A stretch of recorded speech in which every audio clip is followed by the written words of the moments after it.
então, dona Vera? Tá cansada ou não tá? Ô, nojenta. Foi cansada nisso, minha amiga. Fogo. Desliga isso, Gi.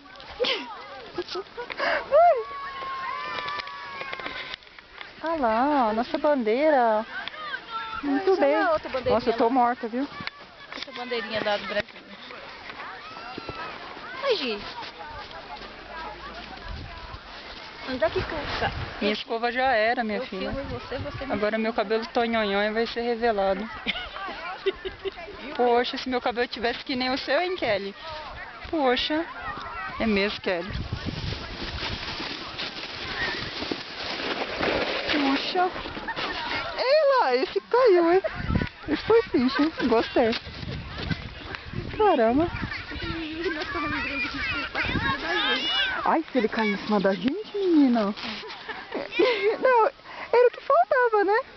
Puxa. Ah, mas essas botas também é mesmo boa, gostei, viu? Aí, Gi. Ah, ó, tem uma coisa.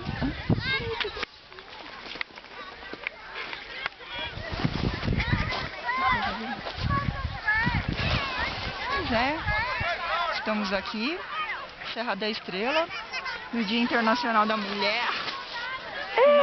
Mas nós viemos no dia mesmo. Claro, minha filha, você acha o quê? Me dei de presente essa viagem. Olha, eu não tinha nem me dado conta. Ano que vem é Andorra. Andorra me espera. É, minha filha. Que giram. Cadê a bandeirinha do Brasil? Sumiu dali que eu não tô vendo. Onde, bandeira? Tá. Acho que é bonita, hein? Eu tô até vendo. A minha mãe, a dona Verinha, falando. Ai, meu Deus. Ai, Gi! Ai, você foi bem agasalhado, filho. Eu senti frio. Ai, mas senti tanto frio. Eu só tava com 9 blusas, mãe.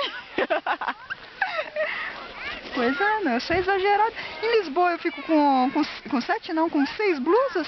Trabalhando no...